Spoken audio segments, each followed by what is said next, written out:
राधे राधे। शर्मा जी की कहानी चैनल पर आप सबका हार्दिक हार्दिक स्वागत, अभिनंदन। कार्तिक कृष्ण पक्ष की अष्टमी तिथि को अहोई माता का व्रत किया जाता है। यह व्रत संतान सुख देने वाला है और माताएं जो है इस व्रत को करती हैं। कुछ लोग वार के हिसाब से भी कर लेते हैं। जिस वार की दीपावली होती है उसी वार की अहोई होती है। तो इस व्रत के अंदर क्या सामान जरूरी होता है? एक तो कमोई जरूरी होती है, उसमें आप गेहूं भर लें, उसके ऊपर गुड़ की डली रख दें और पैसे रख दें। एक स्याऊ माता जो है आपको चांदी की बनवानी पड़ती है जब बेटा होता है, तो आप वो पेंडल की तरह होता है स्याऊ माता बनवाएं, उसमें 4 मोती डलवा लें। 2 स्याऊ माता के नाम के मोती डलेंगे चांदी के और 2 बेटे के होने पर फिर अगला बेटा होता है 2 मोती और डलवा दें और साथ में इसका उज्जमन भी करना पड़ता है। और कथा के अंदर जो है हम क्या करते हैं, जब यानी कि पूजा करते हैं, सबसे पहले एक पट्टा बिछाते हैं। उस पट्टे के ऊपर कपड़ा बिछा देते हैं और स्याऊ माता की मूर्ति हो तो मूर्ति रख लो, वरना बाजार में कैलेंडर मिलता है, आप कैलेंडर लगा लें। अपना सामान रख लें, यानी कि वो कमोई, उसमें गेहूं भरे, ऊपर गुड़ रख के पैसा रख के वो वहीं रख दे, एक तरफ कैलेंडर रख दे और साथ में जो है एक कलश भरकर रख लें जल का।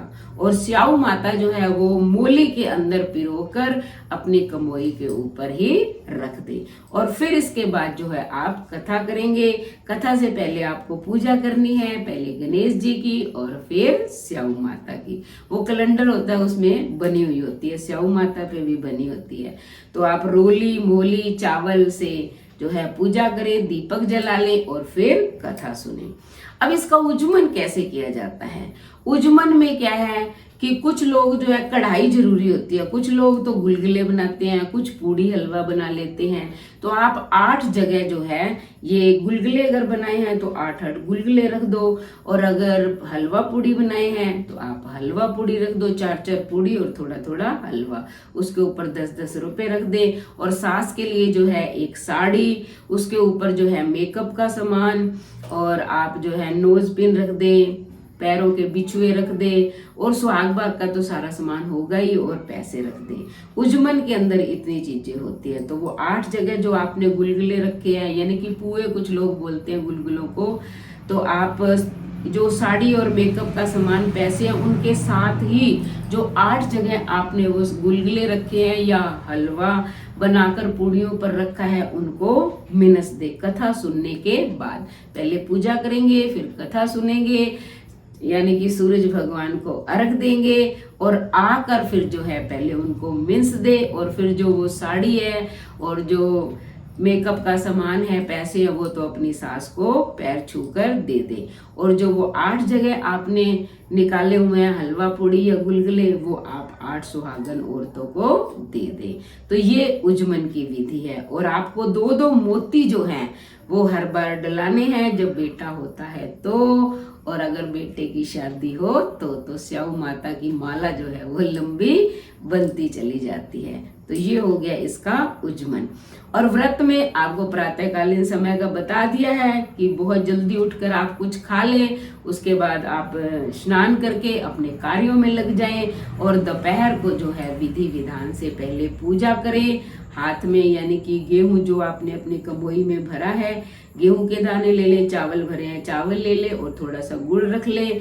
कथा पहले आप अहोई माता की कथा सुने, उसके बाद गणेश जी की कथा सुने, फिर आधे दाने से तो आप सूरज भगवान को अर्घ दे दें, एक चांदी का छल्ला हाथ में लेकर, और आधे दाने रख लें। यानी कि संध्या कालीन समय के अंदर आपको कुछ मीठा बनाना है। और फिर जब तारे दिखाई दे दें तो सबसे पहले जल का लोटा भरे, कहानी के दाने ले लें, अपना पीलिया ओढ़ ले। अब तारे देखते हुए ऐसे कहानी के दानों से जो है अर्घ दे दे। सोना को सोमुंदो जग मोतियारो हार, चांद सूरज ने तारा ने अर्घ देता जीव जीव भरता। और उसके बाद मीठे का भोग लगाएं। फिर जो आपके पास स्याऊ माता है आपने गले में पहनी हुई है, आप उसको भी भोग लगा दें। ये स्याऊ माता जो है अहोई वाले दिन तो वो माला पहन ली जाती है, और दिवाली वाले दिन जब हम लक्ष्मी की पूजा करते हैं तो पूजा करने के पश्चात जो है फिर रख दी जाती है। फिर आप अपनी अलमारी में रख लें और अगले साल फिर अहोई अष्टमी आएगी जब आप निकाल लें और उस माला को धोकर और फिर मूली में परोकर अगला व्रत करें। ये व्रत विधि बता दी आपको, उज्जमन बता दिया। अब सुनते हैं इसकी कथा। एक ना साहूकार था, उसके 7 बहुएं थी और 7 ही बेटे थे।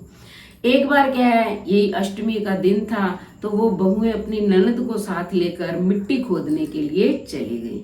जहाँ वो मिट्टी खोद रही थी वहीं स्याऊ माता के बच्चे थे। अब वो ननद के हाथ से स्याऊ माता का बच्चा मर गया। स्याऊ माता को बहुत दुख हुआ, उसने कहा मैं तेरी कोख बांधूंगी। तब जो है उसने कहा कि तुम मेरी कोख क्यों बांधोगी? उसने कहा तूने मेरा बच्चा मारा है। तो उस ननद ने अपनी भाभियों को कहा कि तुम मेरे बदले जो है अपनी कोख बंधवा लो। तो बड़ियों ने तो किसी ने बंधवाया नहीं, सबसे छोटी थी वो बेचारी डरने लग गई सास से कि अगर मैंने नहीं बंधवाई तो मेरी सास नाराज हो जाएगी। उसने अपनी कोख बंधवा ली, वो घर आ गई। अब कुछ ही दिनों बाद वो छोटी बहू थी, उसके बच्चे मर गए।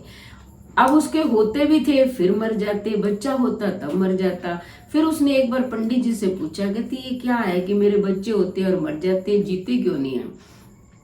तो पंडित जी ने कहा कि तुम्हारी कोख तो स्याऊ माता की जो है वो बंधी हुई है, तब तुम्हारे बच्चे कैसे जीवित हो जाए? तुम ऐसे करो, सुरई गाय की रोज पूजा करो। जब तुम उनकी पूजा करोगी, सेवा करोगी, तो वो खुश होके जो है अपनी सहेली के पास ले जाएगी, क्योंकि सुरई गाय की सहेली है स्याऊ माता। और अगर वो तुम्हारी कोख जो है वहां से छुड़वा देगी तब तुम्हारे बच्चे जीवित हो जाएंगे। अब बहू प्रातःकालीन समय में जल्दी उठती और सुरई गाय की सेवा करने लग गई, झाड़ू बुआरी निकाल देती। तब सुरई गाय ने सोचा कि आजकल मेरी सेवा कौन करता है। अगले दिन वो जल्दी उठी, देखा तो साहूकार की बहू कर रही है।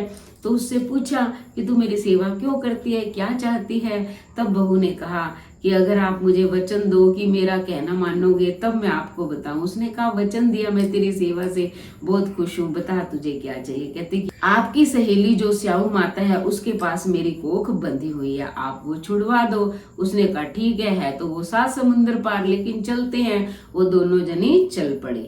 रास्ते में कड़ी धूप थी तो वो एक पेड़ के नीचे बैठ गई। उन्होंने देखा कि एक सांप आया, उस पेड़ पर ही जो है गरुड़ पंखनी के बच्चे थे। वो सांप उनको डसने लगा तो गरुड़ पंखनी के जो बच्चे थे वो साहूकार की बहू ने देखे और उसने सांप को मार दिया। मार के उसको ढाल के नीचे रख दिया, यानी कि दबा दिया, और गरुड़ की पंखनी के जो बच्चे थे उनकी रक्षा की। गरुड़ पंखनी आई, उसने खून देखा, उसने सोचा मेरे बच्चे मार दिए। वो साहूकार की बहू की चोंच मारने लगी। तो साहूकार की बहू ने कहा गरुड़ पंखनी से कि मैंने तुम्हारे बच्चों को मारा नहीं है, मैंने तो सांप से रक्षा की है। तब उसने कहा ठीक है तो तुम मांगो, मैं तुमसे खुश हो गई हूँ, तुमने मेरे बच्चों की रक्षा की है। तो उसने कहा कि अगर तुम मुझ पे खुश हो तो हमें 7 समुंदर पार जो है स्याऊ माता के पास ले चलो। गरुड़ पंखनी ने अपने पीठ पर दोनों को बिठाया और वहां ले गई। स्याऊ माता अपनी सहेली को देखकर बहुत खुश हुई, कहती कि सुरई तू तो बहुत दिनों बाद आई, मैं तो बड़ी खुश हूँ। और ये साथ किसको लेके आई है? उसने कहा ये तो साहूकार की बहू है। तब जो है स्याऊ माता ने कहा मेरे सिर में जुएं पड़ रही हैं, तू निकाल दे। तब सुरई गाय ने कहा कि ये मेरे साथ आई है ना बहू, ये निकाल देगी। उसने जुएं निकाली तो वो स्याऊ माता खुश हो गई।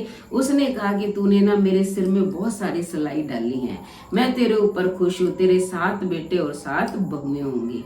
उसने कहा मेरे तो एक भी नहीं है, आप 7 बेटे बहू के कह रहे हो। तो उसने कहा कि मैंने तुझे वचन दिया, तेरे होंगे, कैसे नहीं होंगे? उसने कहा कि क्या बात है, क्यों नहीं होते, बता। उसने कहा पहले आप मुझे वचन दो तब मैं बताऊंगी। उसने कहा वचन दिया।